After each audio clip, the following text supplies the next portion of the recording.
What is up, everyone? How's it going? HCS Anaheim is right upon us, and just like OG fashion for this channel, I figured why not bring back the predictions videos. For anyone who might be new, my name is Devious Grunts, and in the past how I've conducted these is going through all of the pools and picking out who I think will trump each other, and then making a fully fledged mock bracket based on those results, which I will be making today. Before I begin though, I did want to give a few announcements. One, I am very happy to say that I'm actually going to be part of the content team for HCS Anaheim. I was actually reached out to by Riley Hastings on Twitter, and I got to attend like a whole meeting, so I'm just really excited to have the opportunity to work on the back end of things. The second one, just like I mentioned in my previous top 10 video about the live show, we actually recorded our second episode last night talking about Anaheim, but unfortunately our VOD didn't save. Regardless though, you can catch future episodes at twitch.tv/HCS Bracket Show, and I'll also have the YouTube page listed in my description below as well. And finally, my final announcement,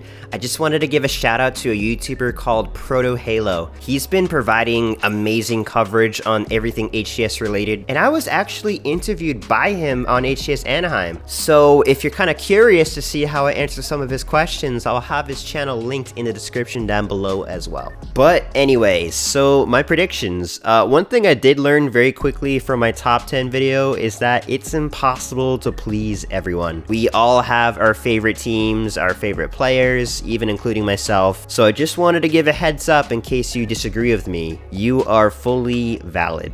Looking at our pool play teams though, two of them really stand out to me in particular, and that's going to be both pools B and D. I can see some really wild outcomes for both. Now, according to the official rules for HCS Anaheim, the top 3 teams actually advance into the winners bracket, with the first place getting a bye and the 4th place team actually dropping into the elimination bracket. So it's a bit of a different structure in terms of what we're used to. Starting at Pool A though, obviously we have the big match, arguably the best 2 teams in the game right now. And I think Cloud9 will honestly take it pretty handedly, and I don't think that's a very wild call. Obviously we do have Sentinels with Royal 2, but this is their debut LAN tournament experience. For them to defeat Cloud9 off the rip to me just seems very unlikely with how untouchable Cloud9 has been looking lately. But I do think it's a different story say they match later in the tournament, as with more and more experience, this Sentinels team is just going to be getting better and better and better. As for the 3rd spot, on paper, Oxygen should take this 3rd spot, but I'm gonna be calling my first upset here. I'm betting that We Love Anime will be able to squeak out the win. I think Collect on that team is a rising star, and I think as a whole, they're gonna be making a showing here. Pool B is a gauntlet. I still think Faze will walk away with the 1st spot, but as for the rest, it's honestly a toss-up. Playing it safe, I do think SSG is established enough to still take that 2nd spot. But for the 3rd, I'm gonna be giving it to Fnatic. I think while their performances have been a little bit inconsistent, I have faith that they'll be able to give a strong showing on LAN. Pool C is fairly straightforward in my opinion. Without a doubt, Optic should be walking away with 1st. I see G2 getting 2nd and Complexity getting 3rd. Keep an eye on Vetra to make some noise though. He's another rising star on that team in my opinion. Pool D is pretty crazy, and I'm going to be having a pretty crazy prediction. So just a quick note, at the time of editing this video, it looks like Formal might be replacing Ryanoob on E-United, and this was just purely based on the possibility of Ryan having COVID. I think as it stands, it does bring an interesting new dynamic to the team. You know, on one end you lose the leadership of Ryan, as well as his brilliant witty plays, but you also get the composure of Formal and really better firepower overall. In the end though, I don't see this change as having anything more than a negative impact with how soon it was, similar to how Sentinels was at Raleigh. I still think that E-United will get 1st, but for 2nd place, I'm gonna be having Xset, and this is purely based on how impressive they've been looking lately. I think Suspector is one of the most underrated players in the game right now, and they've been consistently looking better and better in the cups, even giving Cloud9 a good showing in an unofficial tournament. That said, I still think Pioneers is extremely safe for 3rd. I don't see a further upset happening here.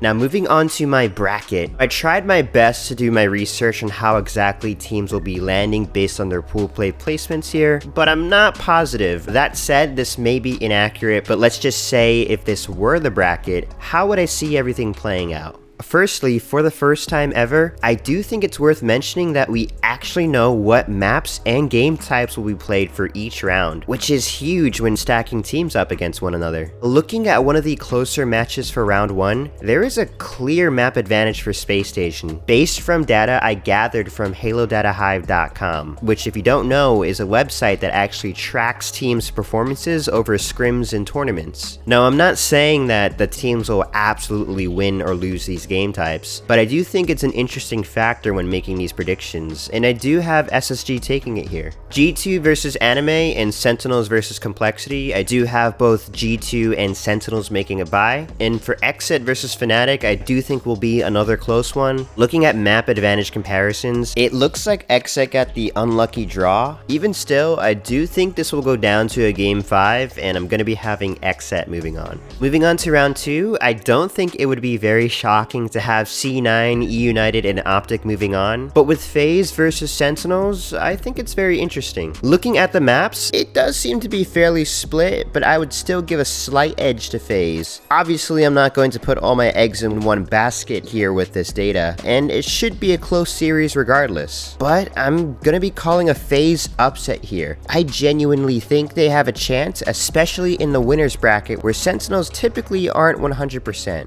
Moving down into our elimination bracket, a few matches I will quickly gloss over. I think both the Oxygen and G1 matches will be very close. I just have faith in both Collect and Vetra of Anime and Complexity, and so I'm having them both moving on. Now for our losers round 2 matchups, we do have quite an interesting hand here. Right off the bat, I do think it's safe to say that Sentinels will be moving on, which is unfortunate for Pioneers given their bracket, although I did underrate them heavily in this. For getttt versus Anime, I do see this as being Anime's ceiling, the same with Complexity, and we will be having both of their opponents moving on. For Fnatic and G2, now this one might not make much sense, but I'm going to be having Fnatic winning it, and this is purely just guttural. I'm a big fan of Super CC and this team, and I do think that they'll be able to pull this off. G2 has shown to have had some crazy performances in the past, like knocking Optic into the losers bracket in one of the Pro Series matchups. They are likely to win here, but again, I'm just going to be having Fnatic taking the dub. Moving back up to winners, we have the Grand Finals rematch from Raleigh. No quote-unquote easy bracket for E United anymore. They actually have quite the opposite now, because if they lose here, depending on how you look at it, they will be having a hungry Sentinels lined up waiting in the elimination bracket. So really, this is important. Since Raleigh, unfortunately, they haven't really proven to me that they can take down this Cloud9 squad, and so I'm having them moving down. Faze versus Optic should be a treat. I did do some research again, and there is a slight advantage for Faze. With how on fire they've been looking as of late, especially with me just having them sending Sentinels to losers, it's gonna be close, but I have them winning this one as well. Now back into losers, we have SSG versus Fnatic. Now SSG has placed consistently into the top 8 in every competition they've participated in. And in here, I am having them break that curse and moving into the top 6. For getttt against Sentinels, again, Sentinels will be hungry and will be improving with time. In the end, I see Sentinels moving on. Now for the next round, as much as I like SSG, I do see their run ending here, as Optic is pretty safe to advance into the top 4. For E United and Sentinels though, like I said before, this is not an easy bracket for E United. They will have to play their absolute best here, and still I don't think that would be enough. I have Sen meeting Optic in the loser semis. Quickly moving back up to winners, Cloud9 versus Faze in the winners final has been happening for quite a while in the Pro Series. In fact, I think it's almost every time. Cloud9 has yet to drop a series to them. You know, even with how close it might have been online, Cloud9 is honestly going to be twice as good on LAN, and I'm having them moving on to the finals. Now, Sentinels versus Optic. This is the true test matchup. This is the match where all that trash talk at the start of the game all leads to in this very heated losers semis matchup.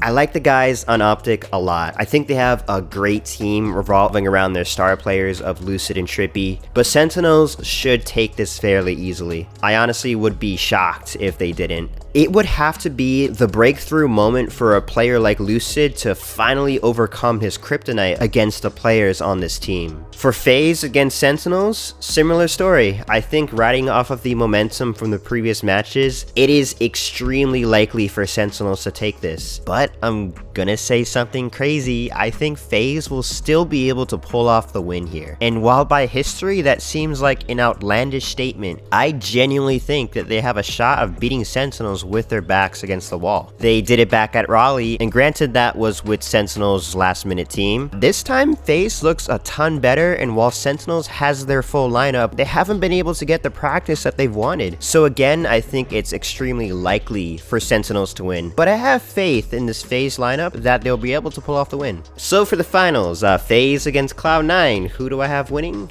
Not to be the bearer of bad news for some, but Cloud9 should win here. I think they have just looked unstoppable online, and they hate playing online. LAN is a different animal, and they thrive on it. I'm having Cloud9 as the HCS Anaheim champions going back to back. But anyways, that about does it for this video. If you enjoyed it, please give it a like and let me know what your predictions are down below. I'd love to see them. Anaheim should be crazy, and I hope that it is. With that said, I will catch you guys next time.